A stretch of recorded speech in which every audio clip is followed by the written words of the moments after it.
بسم الله الرحمن الرحيم يا أيها الذين آمنوا اتقوا الله وذروا ما بقي من الربا إن كنتم مؤمنين فإن لم تفعلوا فأذنوا بحرب من الله ورسوله۔ اللہ تعالیٰ نے فرمایا سود کے معاملات کو چھوڑ دو۔ کیوں؟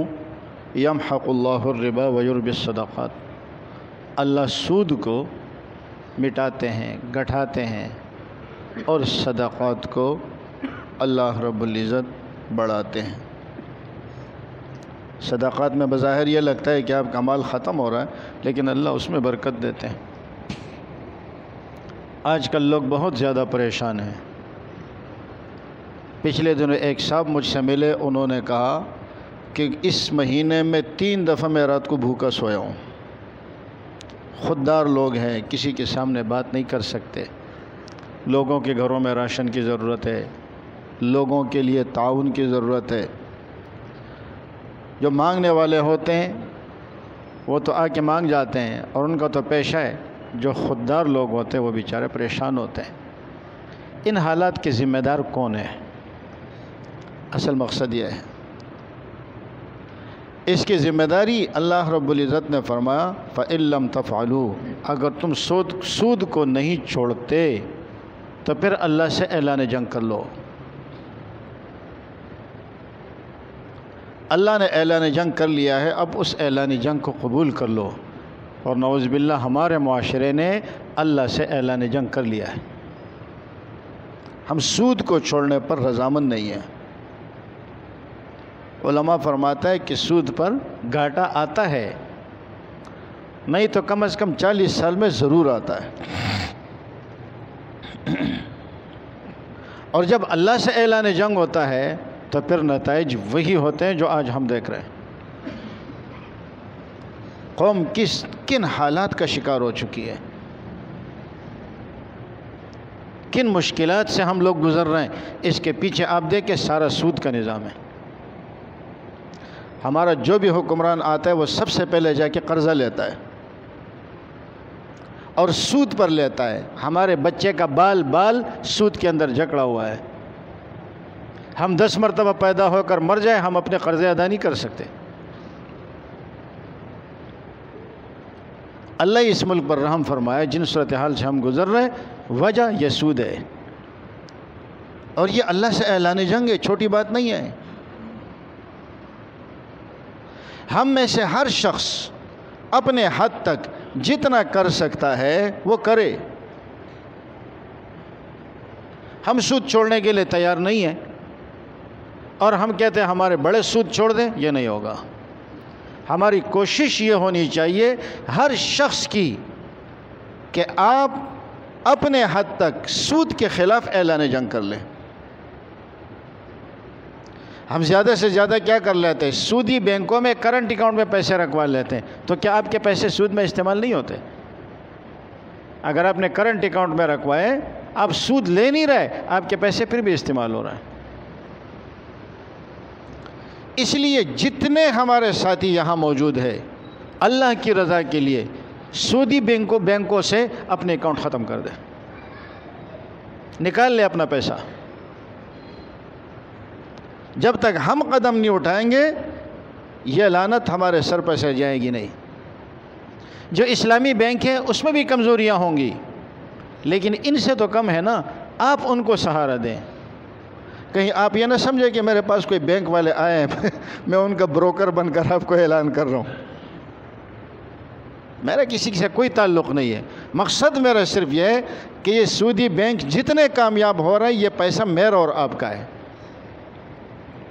اگر ہم ان سے اپنا پیسہ نکال لیں، تھوڑی سی قربانی دے دیں، اسلامی بینکوں میں شاید آپ کو کچھ کم منافع ملے، اور وہاں نقصان میں بھی شرکت کا اندیشہ ہوتا ہے،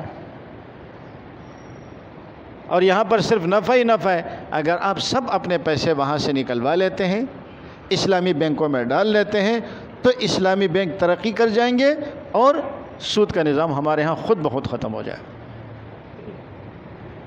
ورنہ یہ اعلان جنگ ہے، اور جو اللہ سے اعلان جنگ کرتا ہے تو اللہ رب العزت سے اعلان جنگ کرنے کے بعد کوئی جیت نہیں سکتا۔ دیکھیں سود میں آپ کو بظاہر بڑا پیسہ آتا ہوا نظر آتا ہے، لیکن اس میں برکت نہیں ہوتی۔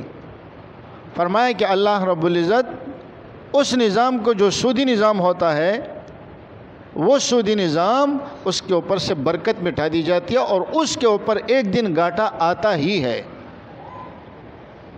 مثال کے طور پر برکت اس چیز کا نام نہیں ہے کہ پیسہ زیادہ ہو جائے، پیسہ کم ہو کام بڑا نکلے۔ ایک آدمی کو بخار ہو جاتا ہے، وہ اپنی گلی میں ایک چھوٹے سے ڈاکٹر کے پاس جاتا ہے اور وہ اس کو 200 روپے کی 150 روپے کی دوا دے دیتا ہے، وہ ٹھیک ہو جاتا ہے۔ اور یہ جتنے ہمارے بڑے ہیں نا، لندن کے بغیر ان کا علاج ہوتا ہی نہیں ہے۔ ان کو نزلہ بھی ہو جائے نا تو یہ لندن سے رابطہ کریں گے، وہاں کے بغیر ان کا علاج نہیں ہوتا۔ وہ کام جو آپ کا 150 روپے میں ہوا، وہ ان کا 1.5 کروڑ میں بھی نہیں ہوتا۔ تو کیا مطلب ہے؟ برکت نہیں ہے۔ برکت اس چیز کا نام نہیں ہے جو ہم سمجھتے ہیں۔ ہم سمجھتے ہیں برکت یہ کہ پیسہ بہت زیادہ ہو گیا، نہیں۔ ایک آدمی ہے، اس بیچاری کی معمولی سی تنخواہ ہے، لیکن اس کا گزارا اس کے اندر چل رہا ہے تو اللہ نے تھوڑے میں برکت دے دی۔ اور ایک آدمی کروڑ پتی ہے لیکن رو رہا ہے، تو اس کا مطلب یہ ہے کہ اس میں برکت نہیں ہے۔ اب یہ کہ وہ پیسہ جو اس نے حرام طریقے سے کمایا ہوا ہوتا ہے، اللہ اس سے وہ پیسہ بھی لے لیتا ہے اور تکلیف دے کر لے لیتا ہے،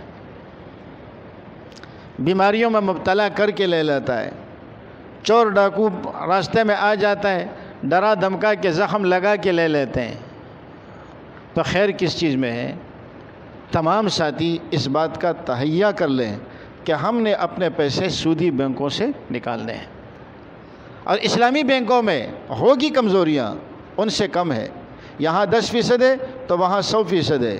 حرام 10% بھی حرام ہے، 100% بھی حرام ہے، لیکن اگر اس طریقے سے ہم ان کے ساتھ معاملات کریں گے تو نتیجہ کیا ہوگا؟ وہ 10% بھی ختم ہو جائے گا۔ یہ اتنی بڑی لعنت ہے۔ اور آج ہم جن حالات سے گزر رہے ہیں، اس طرف کسی کی توجہ ہی نہیں ہے۔